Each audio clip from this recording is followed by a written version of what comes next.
خزاں کا موسم، زرد پتے اور پھل کی کٹائی۔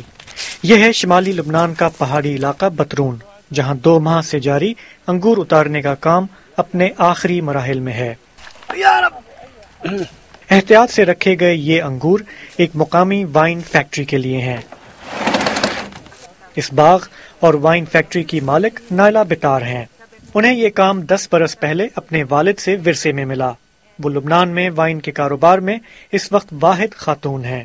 When we drink Lebanese wine, we are drinking Lebanese sunshine and sea breeze. جب آپ لبنانی وائن پیتے ہیں تو ایک طرح سے آپ لبنان کی دھوپ، اس کی آب و ہوا اور اس کی زرخیز مٹی کا مزہ چکھ رہے ہوتے ہیں، اور ہمیں ان سب پر بڑا ناز ہے۔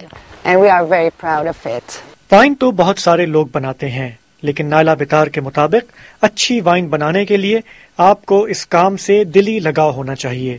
You can't make wine if you're not passionate about doing it. بغیر شوق کے آپ اچھی وائن نہیں بنا سکتے۔ یہ کوئی ایسا ویسا کاروبار نہیں، اس میں آپ دل سے کام کرتے ہیں، ہاتھوں سے کام کرتے ہیں، اپنے آپ کو اس عمل میں پوری طرح ملوث کر کے ہی آپ اعلیٰ وائن تیار کر پاتے ہیں۔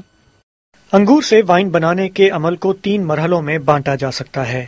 پہلے مرحلے میں تازہ اتارے گئے انگور اس مشین میں ڈالے جاتے ہیں۔ یہ مشین تیزی سے خود ہی پھل ایک طرف کرتی ہے اور غیر ضروری ٹہنیاں وغیرہ دوسری طرف۔ پھر تازہ رس بھرے انگوروں کو ان ڈرموں میں منتقل کیا جاتا ہے، جہاں ان کا خمیرہ بنایا جاتا ہے۔ اس مرحلے کے دوران درجہ حرارت کا خاص خیال رکھا جاتا ہے، اور روزانہ انگور کا رس چکھ کر یہ دیکھنا ضروری ہوتا ہے کہ خمیرہ بنانے کا عمل صحیح جا رہا ہے یا نہیں۔ یہ وائن بنانے کا آخری مرحلہ ہے۔ یہاں انگوروں کے ابتدائی خمیرے کو دوسرے ڈرموں میں منتقل کر کے اس میں مشروبات ملا کر وائن کی شکل بننا شروع ہوتی ہے۔ کچھ ہفتوں بعد تیار شدہ وائن کو بوتلوں میں ڈال کر مہینوں، بعض اوقات برسوں کے لیے اس طرح کی زمین دوز ٹھنڈی جگہ میں بند کر کے رکھ دیا جاتا ہے۔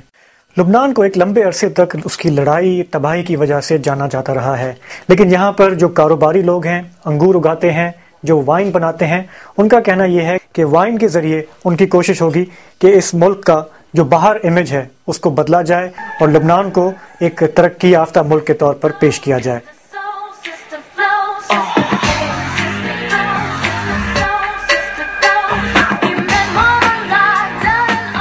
یہ ہے لبنان کا وہ امیج جسے کاروباری حلقے دنیا میں فروغ دینا چاہتے ہیں۔ بیروت میں اس وائن فیسٹیول کا اہتمام لبنان کی وائن کی بڑی بڑی کمپنیوں نے کیا۔ لبنانی وائن بنیادی طور پر اعلیٰ معیار کی وائن ہے۔ ہمیں چاہیے کہ اس کے ذریعے لبنان کا عالمی امیج درست کریں۔ لیکن لبنان نے اگر ایسی کسی عالمی مہم پر نکلنا ہے تو اس کے لیے پہلے ملک میں حکومت کا قیام ضروری ہے۔